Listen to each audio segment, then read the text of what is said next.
I did put the link in. Okay, Fabulous, thank you. So this is a Google Doc, which means you can write whatever you like in there within reason.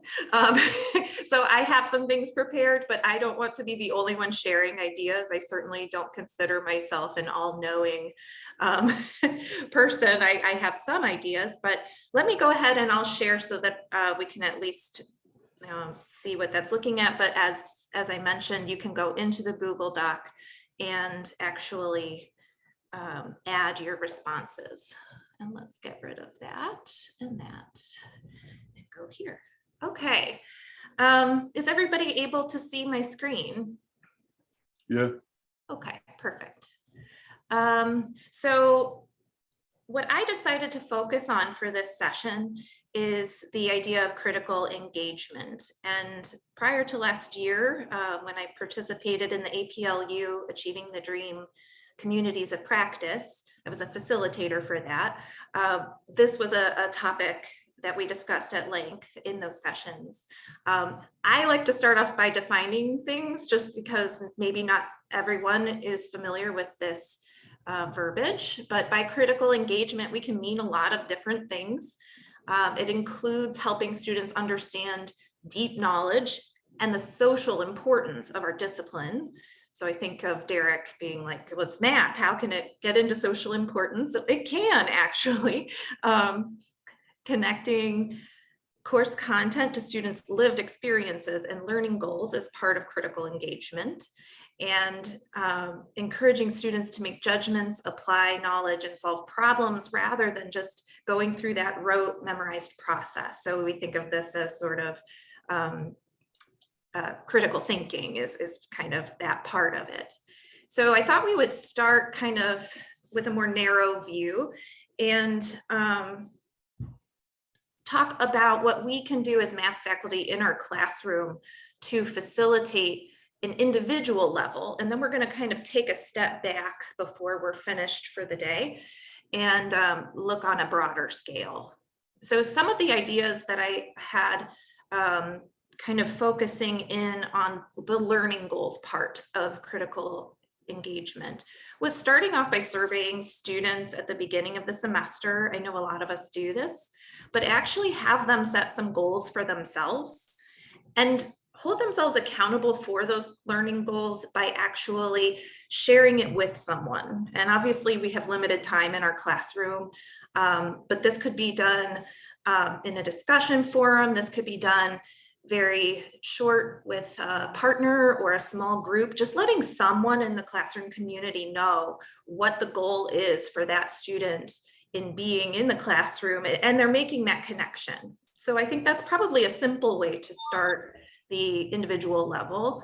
Another thing that's actually one of my favorite things to talk about is this book called Living Proof: Stories of Resilience Along the Mathematical Journey. This came out a few years ago from AMS and MAA, and it was such a game changer for me. I am a very sensitive person, and it took me a long time. I'm going into my 19th year as a professor, and it took me a very long time to grow into a confident person in front of the classroom. That I think comes easier for some people. And our students are the same way. There are always going to be students in our classroom that are trying to hide. They maybe feel they don't belong. They maybe are first in their family to go to college.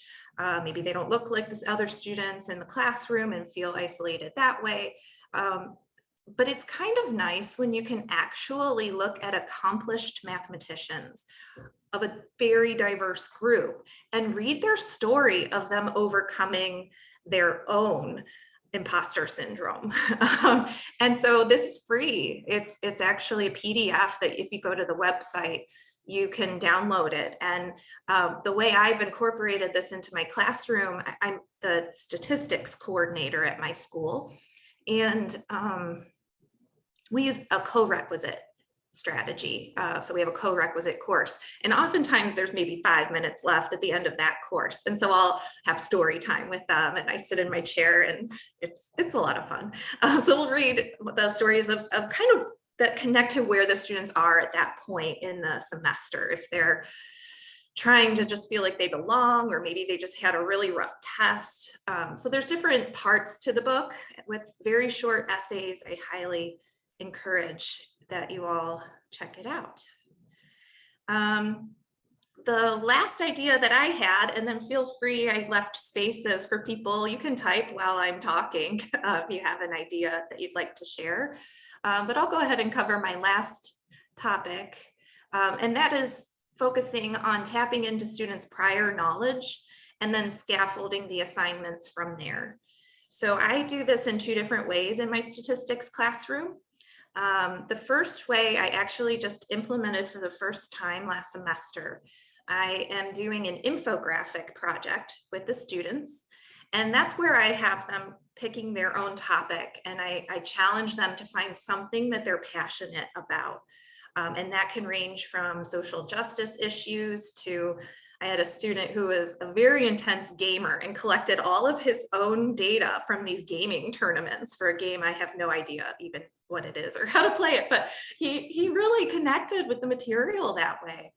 And scaffolding the assignments, I used to give these more targeted disjoint project assignments, but here I was able to kind of go through a step-by-step process with deadlines along the way, culminating in a designed infographic presenting their statistical analysis and other findings from their research that are statistical in nature. And we now have a beautiful display in my building for anybody who walks by that say, hey, they did that in a statistics class? Like, that almost looks like a design or art class. And then the other way I think you can really easily meet students where they are is through the use of adaptive courseware.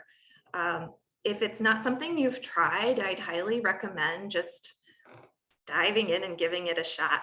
I've worked with Newton Alta, previously Wiley Plus Adaptive Practice, and I have used the adaptive assignments in a way where I'm trying to progressively lead the students up to that high stakes exam. So they have a lesson that I do as a interactive video lesson. Then they work in a group in class on a targeted section level Wiley Plus assignment. And they do that for 2 chapters. and so what was happening is it was going right from the section level assignment all the way up to a big 2-chapter intense exam. And so there wasn't anything in between there. And what I was able to do was make adaptive quizzes at the chapter level so that they're checking in before they get to that high stakes exam and have the opportunity to fill in gaps. And their grade continues to improve as they are doing so. So I think I've talked long enough. I don't see any other responses, but I'll go ahead and stop sharing for a minute so that we can all see each other. And what other ideas do you have? I see some in the, oh my gosh, I'm behind on my chat, aren't I? My math lab, sure, that's definitely student friendly. Give students and help outside of the classroom so that they can continue synthesizing the ideas from class. 38th year as a teacher, lovely. The one thing I noticed that most students would tell me is, I understand in class, but then I go home, I look at my notes and I don't have a clue. And so this is where my lab math really helps. And even if they're still struggling, they can still, there's a button there where they can ask the instructors. Mm-hmm. And then there's times where I may not be able to instruct them. So then we'll do a Zoom meeting. Perfect. Yes. And that is so common. I think that's where technology comes into play to kind of facilitate that they're not alone when they leave the classroom, whether they can connect through a discussion forum with another student in class, the My Math Lab, the adaptive learning platform that I use will redirect them to lessons that go with the textbook based on what they're missing to fill in those gaps. So definitely. Smashboard project. Sue, do you want to tell us more about that? Sorry, it's not one that I developed. I have a collection of quick of math activities that people can do as sort of in a long class, or to kind of get groups collaborating quickly inside a class. This was part of a catalog that I put together of other people's resources. And so what it is it's kind of a game board that takes students through a group process of working on a project-based learning type of activity, where they identify something, that they identify a problem and work on it from a stats point of view. So anyway, I thought I'd share it because it's probably not something that you see in higher ed. My background is K-12, even though I'm teaching adult upgrading at the college level right now. But I thought I'd put it in there because it's probably something that you don't see that often. Yeah, that's really, I'm very bad at multitasking. I kind of took a glance at it, and I definitely want to look at that more after our session. I have to say that what I think worked best for me in this particular thing that is really different from what I've done before, but worked particularly effectively with adults, is almost every decision I made, every assignment I put into the course, every change I made to what I was doing in terms of delivery was informed by the question, how will this contribute to the learning? If it wasn't going to, if I couldn't give a good way that a decision would contribute to the learning, then I nixed it and went with something else. And that's a huge change from when I used to teach classroom math and in high school math in class, because so many of my decisions were informed because I thought it was good for the students. It wasn't necessarily good for the learning, and those are not necessarily the same thing.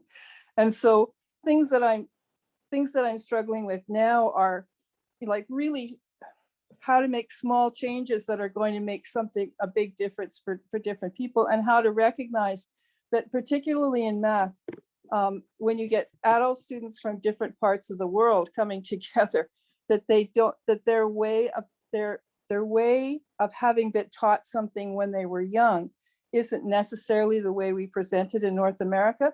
And so right now I'm struggling with how to figure out a way to teach division by binomials and trinomials the European way. So that, because that was a sticking point for so many, for North American students, that's one of the first places that we lose in grade school, that we lose kids. Kids who don't have the times tables can't do the long division, right? And so what ends up happening is that then when they have to deal with long division in algebra 2 or in pre-calculus, they don't have the skills. And then you compound on top of that the fact that if you have students coming from another culture, they've learned long division in a completely different way. So how do you make it accessible to them? I'm going to go off mute because my husband's working outside. Thank you so much. I totally agree with everything you just said. And I want to definitely tie into that with my next session. But I will say that we're doing the same thing, trying to pare down our courses to keep what we're doing in the classroom always tied to the learning objectives and outcomes. So I think there's a lot of that probably happening across the nation at this point. Anyone else want to add on the individual level?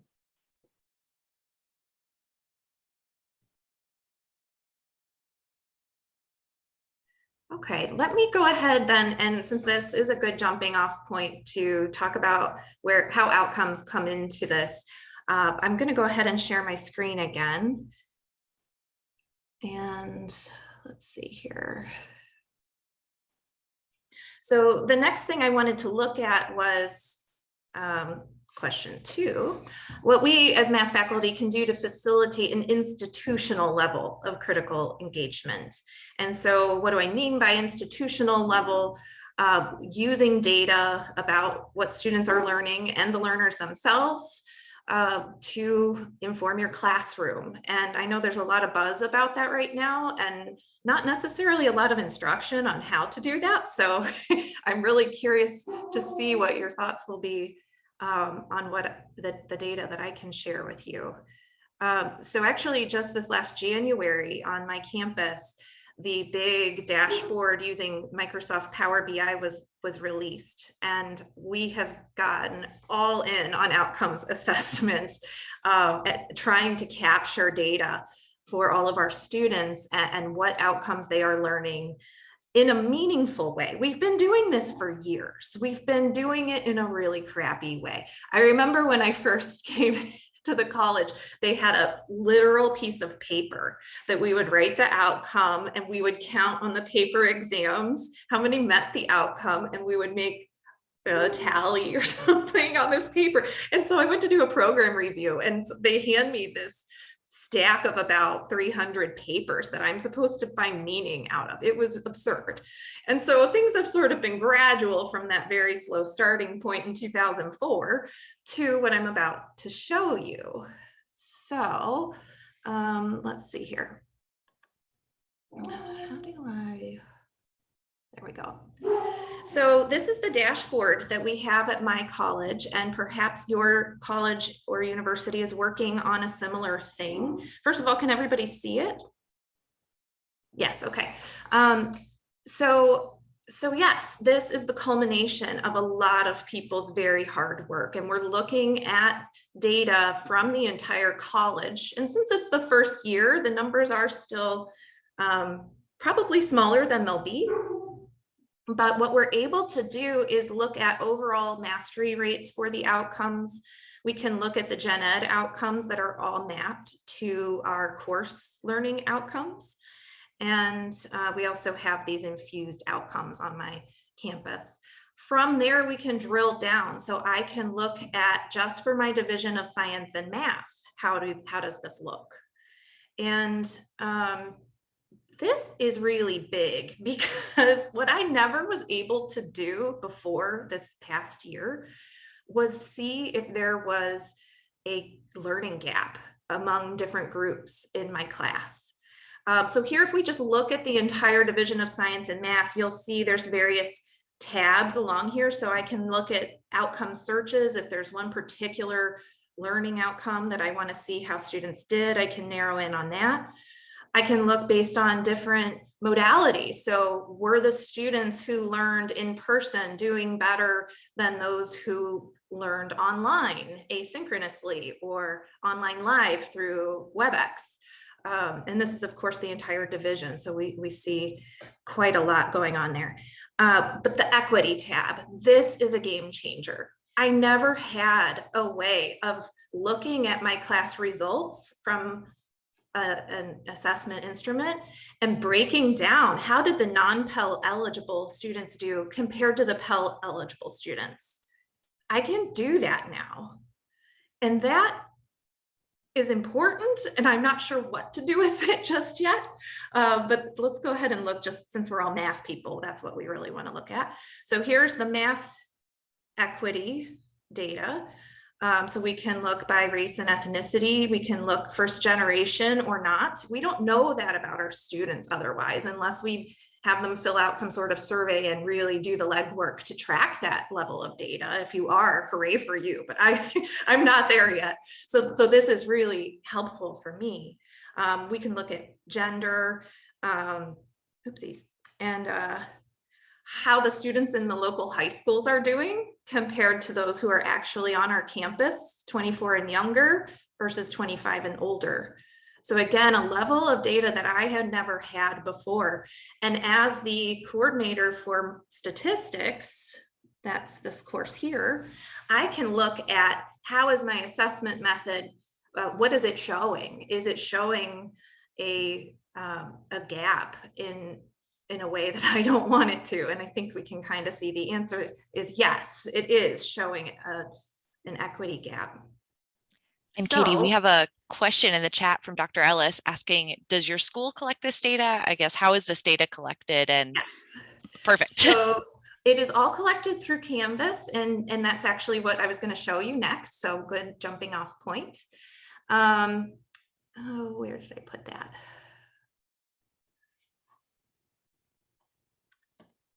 No. There we go. So we are all doing it in a slightly different way. Some people are actually using paper exams and tallying it all up. Since I'm a coordinator of a high enrollment course, I wanted something a little bit more automatic. And so the data has been calculated. I wanted it to all be measured the same, because for me, I wanted to see the big picture. I wanted to see everybody measuring success the same way. Otherwise, when you go to put the data together, it's a little bit meaningless. So I created this common final, and it has a proctored paper in-person portion. Some of the questions for assessment are there, and we fill out a survey whether the student met the outcome or not in a Canvas assignment. This is the online portion is done at home. It's timed, and every stat student takes both parts. So how do I hold students accountable to not cheat? Would be an excellent question. And the way we have done this on my campus is through question groups, which I know you're not all Canvas institutions, but a question group in Canvas allows you to put together questions that all cover the same outcome. So here, this is outcome 8, and it's tied to chapter 1. CAP stands for course assessment. What's the P? Program. And what I've done is I've put in 1, 2, 3, 4 different questions there that are all very similar in nature. And Canvas is going to randomly select one so that that outcome is being measured. And everybody has a slightly different exam to keep this legitimate, or as legitimate as it can be. And so an outcome is not just one question. I can put multiple questions. So here you'll see this is still outcome 8. I'm putting more questions about that outcome. This time there's 1, 2, 3, 4, 5, 6 questions, all targeting that same outcome number 8. And I'm asking Canvas to pick 3 of them randomly to give to my students. This takes forever to write, but this came about during the pandemic when we didn't have a good solution for testing. So we kind of scrambled, and this is the solution we came up with at the time. And I thought, hey, that would be pretty cool for collecting data. So everybody gives this same instrument. It's all connected to the outcomes. And now I can see a good measurement, at least a consistent measurement. I have to go back and edit this. But yeah, math got lots of kudos because of our huge numbers of assessment records at the college. A lot of other subjects did not have that. So the way it looks when you preview is just like a regular exam. The students don't see all those codes. Those codes are for me to know how I mapped it, but it just looks like a regular Canvas quiz when the students go to take it. So that's where all of this data is coming from for stats. And you can see that I'm going to need to make some changes. I'm curious of a couple things. So I'm going to go ahead and stop sharing so that you are more welcome to, stop sharing there, to voice your own ideas. But the things I'm curious about is, 1, do you have a similar sort of thing at your institution to get that level of data about your students? And 2, what are you going to do with it? Or what are you already doing with it to inform changes in your teaching?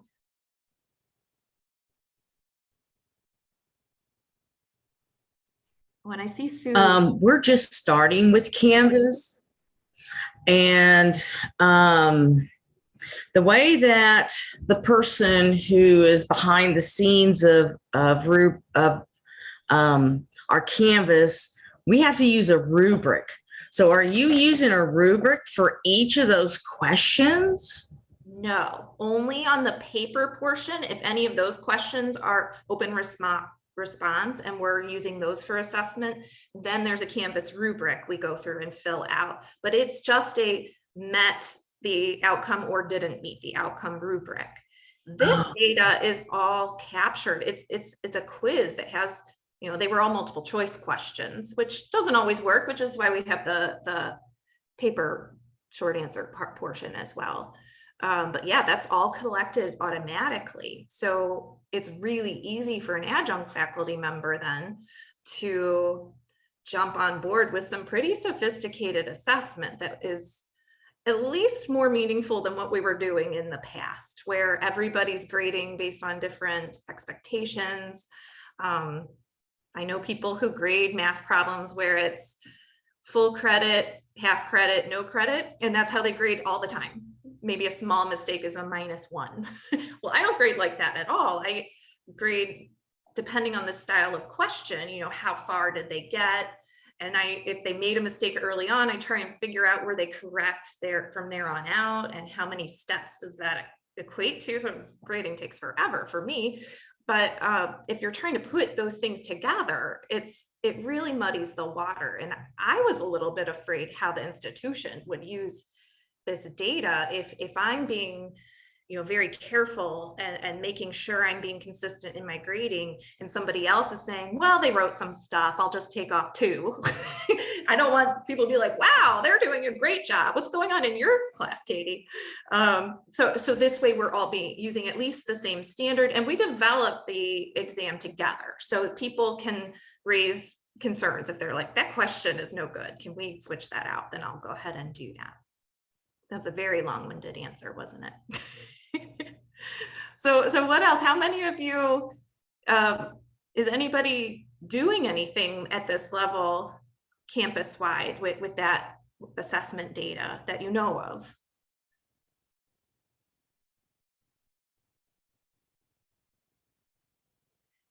Kind of getting a no. We used to have TK20, and that really was nice. What is that? I'm not familiar. It does assessments, and it does exactly what Canvas is doing. But like I said, with the person behind the scenes, she's telling me to do a rubric instead. So we're doing rubrics on word problems is what we're basically doing. The question I have for people out there, do you have dual credit? Yes. Okay. So some of that data in the dashboard, I could see how the students taking the course at the high schools are doing, which we're really trying to make sure that that course is truly our course that they're getting credit for. When they don't come to campus, it's hard. You got to keep that communication open and keep the level,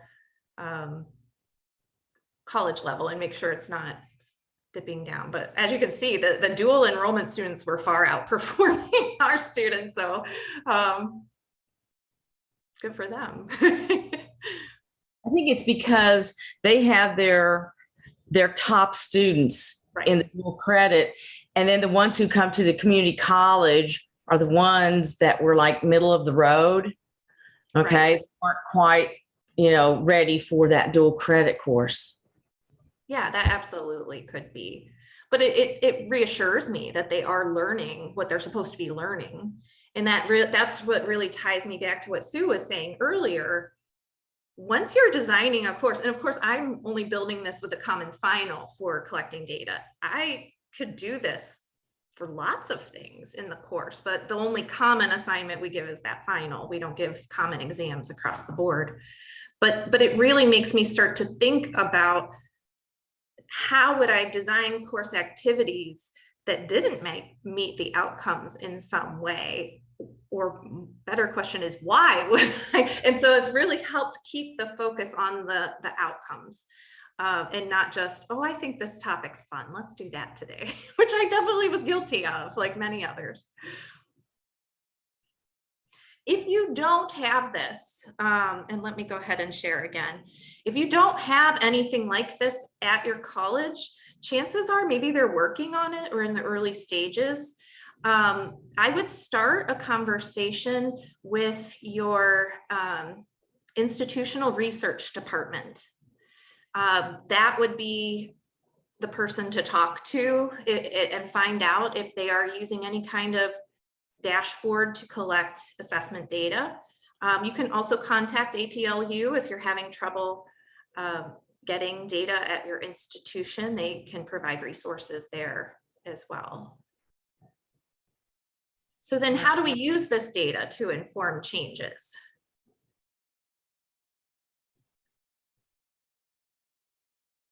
New analytics is a starting point. Sure. See, the only thing is, I mean, we could get data, right? That's not a problem. We can get lots of data through all kinds of means, but what we don't see is that equity piece. You know, it's not always clear that a student is from an underrepresented group, that they're Hispanic, for instance, or from a Pell eligible group versus not, like I said. Like, you're not going to get that. And I think we need to. I think this whole day has been about knowing how our students are doing and serving all of our students. So I sometimes I like to play devil's advocate, and that's how I really got on board with this is why we need to put in all of this work for assessment, and we are getting something meaningful out of it. Might not be what we want to see, but you can't solve a problem until you know what the problem is you're solving. And now I can look and be like, this is not good. So actually I'm hoping to scale up my infographic project, for instance, because I think that might be a piece in addressing that equity gap in student performance in the class. If they can connect to their life or something they care about, maybe the rest of it will sort of mean more and stick a little bit more. We have about 5 minutes left, but I did see Sue unmuted. So Sue, go ahead.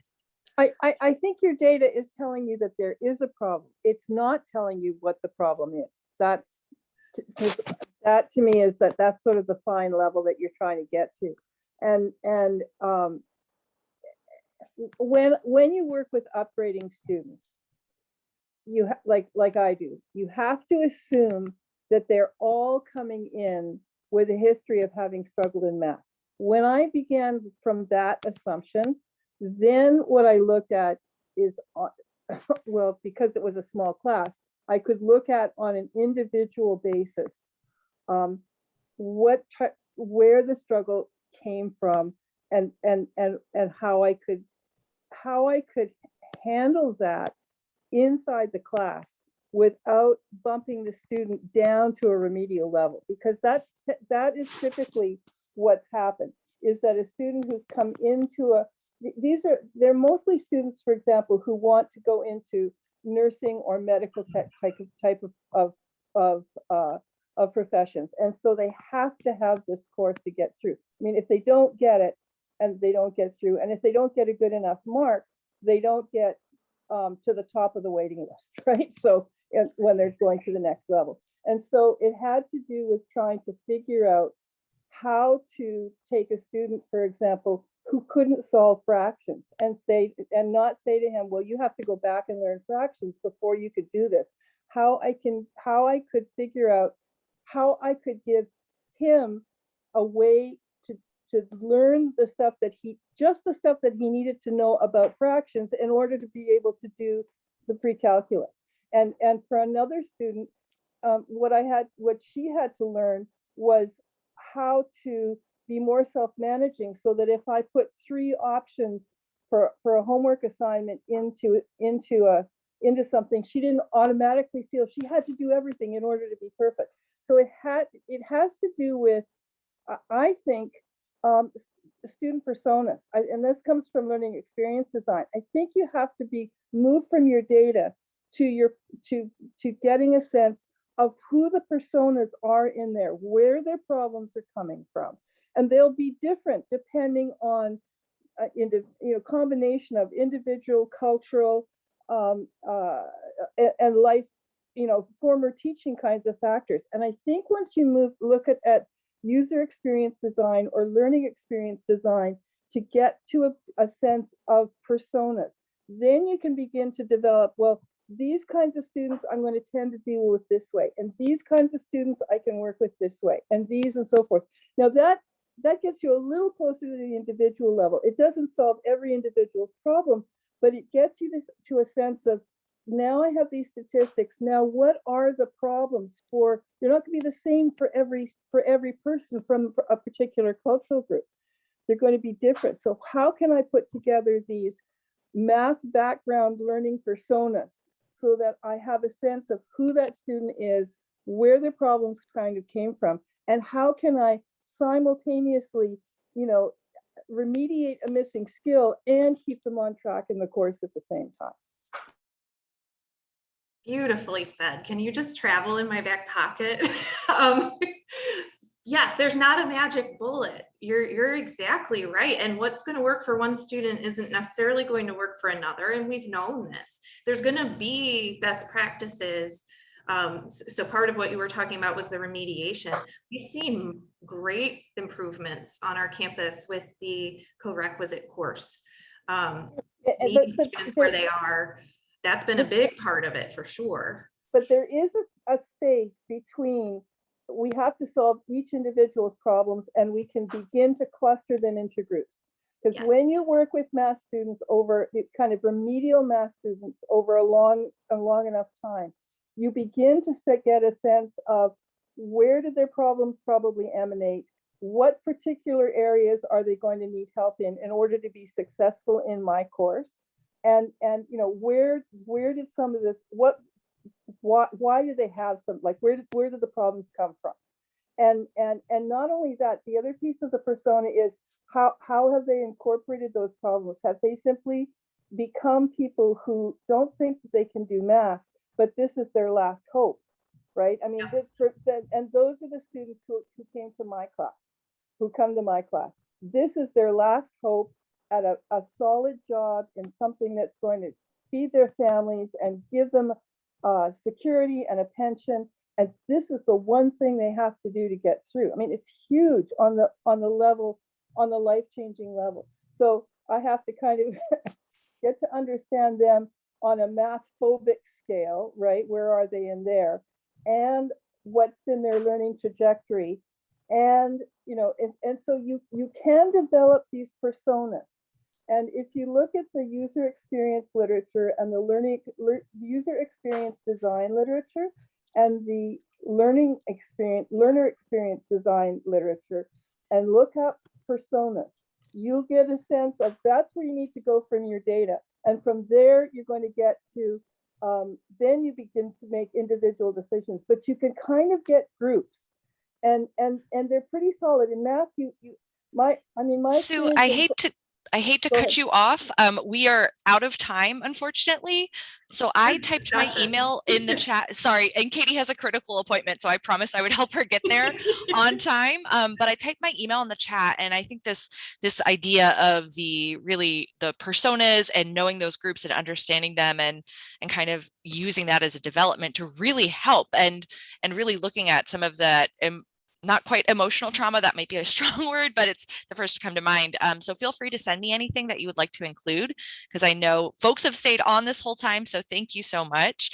But feel free to send me those resources. I'll include them in our follow-up. But thank you so much, Katie, for sharing this resource, for guiding our conversation.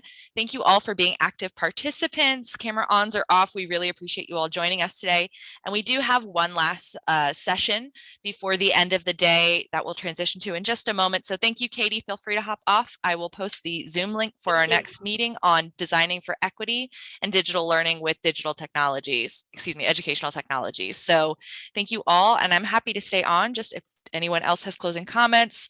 Sue, if you want to just share those closing thoughts with the rest of the group, again, happy to have you. And I just wanted to make sure Katie was able to get to her appointment. So thank you all again. No, I think I think is that over a long, I think the thing is that people think if we cluster students according to personas, that's a form of labeling. No, it really isn't. It's a form of getting a grasp of where that type of student who has experienced that type of problem is going to need a certain type of remediation. And so it gives you a starting place. Clearly there are outliers for every group, but I think once you begin to take a look at, you know, what causes the fundamental problems in math and where they're coming from and sort of life issues and that sort of thing, then you get these profiles and you have a little bit of a sense of a way to recognize, oh, that student's going there. She might be in this profile. I need to investigate further. It just gives you a way to kind of understand a little bit, especially in a large class, who you're dealing with. And a starting place is all I was going to say. No, I think that's incredibly valuable to your point, especially in those large classes when you're dealing with kind of the gateway courses of 100+ students. You can, and with tools like adaptive learning, but even in other settings, you can kind of track, to Katie's point, those learning outcomes on assessments, but even before then, seeing where those problems are coming from. If you're looking at those paper assignments, kind of seeing the steps, and then it's helpful to know, okay, this student might be coming from here, like you mentioned, the different, how we learn division and how that can just impact the rest of your learning for truly the remainder of your life and going from there. So thank you for sharing that wisdom and that experience, and making a point about that user experience. User design is so critical because it is personal. It is personalized. It's just a starting ground to kind of, you know, you have your basket, your bucket that you can then pull from. So that is time. We will just about to hop into the other meeting, but any last closing remarks? Pat, Sue, I see you're both still here. Pat, you are on mute. Well, I was saying I enjoyed the meeting and the presentation, you know. Excellent. Well, we're very happy to have you, and I will end our meeting now so you can join the next session if you are, and if not, enjoy the rest of your day. Thank you. Thank you.